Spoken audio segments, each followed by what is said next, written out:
Welcome, deep divers. Imagine, just for a second, tackling all the stuff life throws at you. Not just by reacting, but by thinking way ahead, like a chess grandmaster, seeing the whole board, not just the piece you're about to move. That's really what we're getting into today. This big difference between, well, what we're calling strategic living and being stuck in tactical hell. So, our mission for you, our listener, is to pull out the best bits from sources like Tolstoy's Calendar of Wisdom, Robert Greene's work, The Grand Strategist, Daily Laws, and some modern takes on thinking ahead.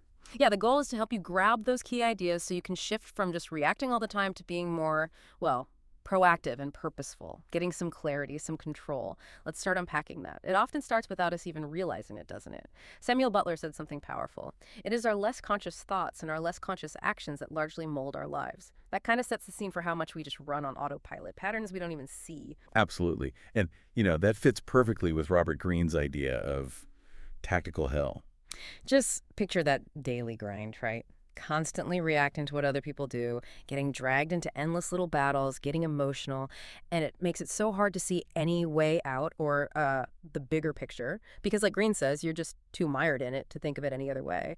You're just, fighting fire after fire, never stepping back to ask why they keep starting. It's not exactly a new problem, is it? Leo Tolstoy had this really vivid picture of soldiers in a shelter, playing cards, doing anything to distract themselves from the battle outside. And he suggests we do the same thing. We build these shelters, vanity, social media scrolling, arguing politics, gambling, just keeping busy to avoid the difficulty of truly taking responsibility for our lives. Yeah. Keeps us from doing the real work. And Tolstoy takes that even deeper, especially with things like addiction, brandy, wine, tobacco, drugs, things that, as he put it, turn down the light of the intellect. It's a great way to think about anything that dulls our focus, really. And he says, making yourself addicted is not a crime, but it is a preparation for crime. Now, that's not really a legal thing. It's more psychological insight, It shows how when we numb our awareness, whether it's with substances or like constant scrolling, we chip away at our ability to choose consciously. We basically set ourselves up for living unconsciously, reactively. Okay, so if that's the trap, this tactical hell, living unconsciously, what's the escape hatch? The answer, deep divers, seems to be strategy. Helmuth von Moltke, the Prussian field marshal, he had this great definition. Strategy is more than a science. It is the application of knowledge to practical life, the art of acting under the pressure of the most difficult conditions. It's about smart adaptation. Yeah, that's a really key difference, isn't it? Tactics are immediate. Winning this fight, solving this problem right now. Strategy, though, that's about commanding the whole show. It means lifting yourself up, looking beyond the current battlefield, focusing on the big long-term goals, crafting the whole campaign, not just fighting skirmishes. It's about getting out of that reactive loop. Like you said, the chess player thinking several moves down the line, keeping perspective. Exactly. And Green's daily law really nails this. Tactical people are heavy and stuck in the ground. Strategists are light on their feet and can see far and wide. So maybe take a second, listener. Where do you feel you are? Stuck in the mud? Always reacting? Or light enough to see the horizon and plan? Right. And what does being light on your feet actually mean day to day? Fundamentally, it's holding on to that long-term view instead of just reacting. Always asking, okay, how does this thing I'm doing right now or this problem, how does it actually serve my bigger purpose?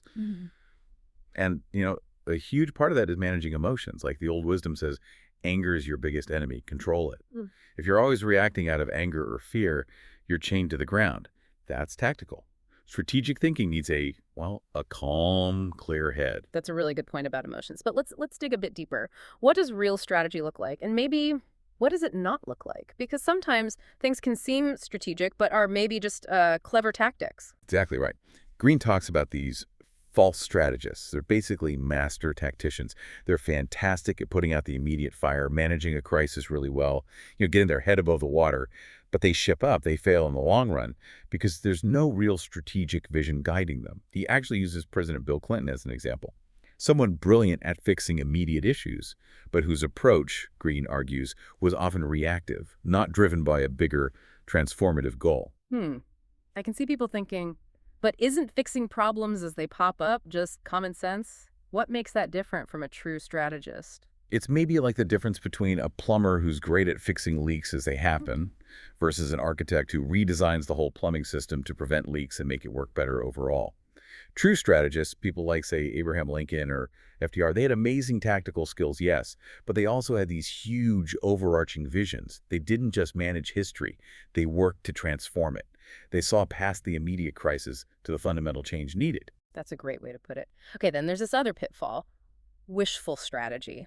Plans that sound amazing but aren't grounded. Well, absolutely. These are the plans based more on what we want to be true than what actually is true. President Bush's strategy to reshape the Middle East is often used as a case study here.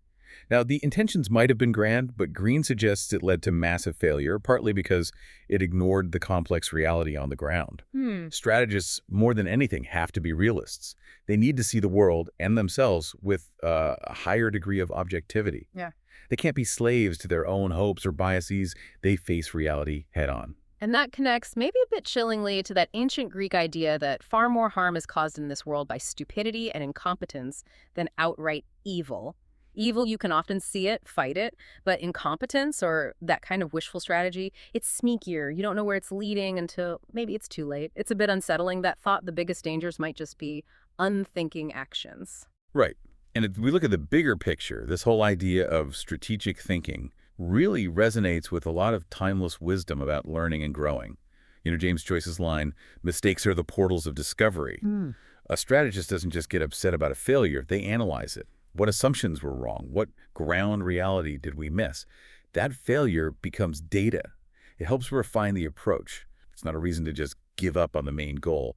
It's about adapting, not just reacting negatively. That's a huge mental shift, isn't it? Seeing setbacks as just information. But to get that kind of clarity, that mental flexibility, what's the foundation? What supports that ability? Well, often it comes down to the really basic stuff. Simple self-care, the things we often dismiss.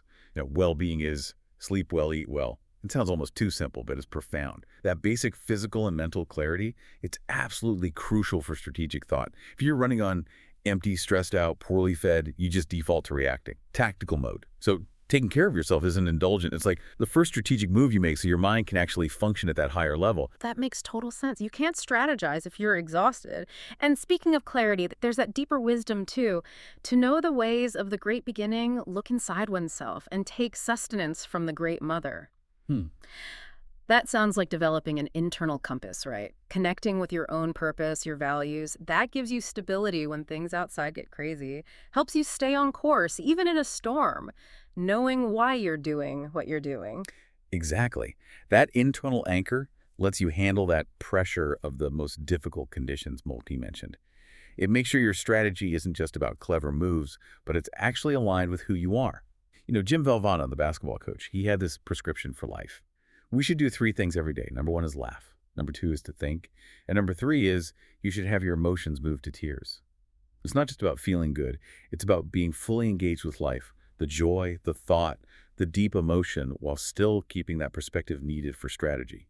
Lightness and depth together. Okay, deep divers, this is where it gets practical. Your strategic adventure starts right now. Let's elevate our thinking. Remember the magic of thinking ahead. That chess master visualizing moves and moves ahead. Try to picture that in your own life for a moment. Yeah, let's take a real-world example, maybe at work. Say a big project hits a snag, a supplier backs out, the budget gets cut, something unexpected. The tactical person, they might panic, start blaming people, or just scramble for the quickest fix, which might compromise the whole project quality or timeline. But the strategic thinker, they take a beat. They ask, okay, wait, what's our ultimate goal here? How does this setback really affect that big picture? What creative options do we have? Maybe we need to pivot slightly, but how can we still get to that desired outcome? Maybe even learn something or build stronger connections in the process. They involve others, they reevaluate, they come out with a plan that's often stronger. That's a much clearer picture of that shift in action. It's not about dodging problems, it's facing them with a bigger why in mind. And doing this, it gives you these kind of superpowers. You're not just calmer. You develop this anti-fragile mindset.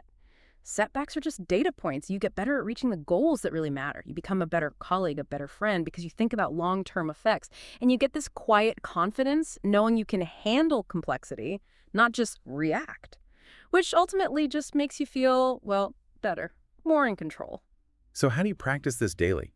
Start asking yourself some simple questions when things come up. Faced with the challenge, ask, what do I really want to happen here, beyond just fixing the immediate issue? What's the smart, long-view way to handle this? Or what would future me thank me for doing right now? Even just, is this really going to matter next week, next month, next year? These questions are like little levers to shift your perspective out of the tactical trap. Yeah. And as we've kind of explored, this isn't about being cold or manipulative, not at all. It's about making conscious choices, being part of the solution, and just, elevating our own lives and maybe even the world around us one thoughtful decision at a time, moving from just being swept along to actually steering the boat. So we've gone from that daily grind of tactical hell to the wide open space of strategic living. It really is about shifting perspective, stepping back, choosing to see that bigger game board. And, Robert Greene calls this commitment almost religious, like converting to the light side of strategy. Yeah. We've touched on how much more harm can come from just incompetence, from unconscious reaction, than maybe even from bad intentions. It's about choosing to engage clearly, purposefully. Right. So as you finish listening, as you go about your day in this world that's always demanding your attention, here's something to chew on. What's one single battle, one reactive loop you could choose to step back from today? And what bigger objective, what piece of your own grand strategy will guide that choice instead? Go ahead, embrace your strategic adventure.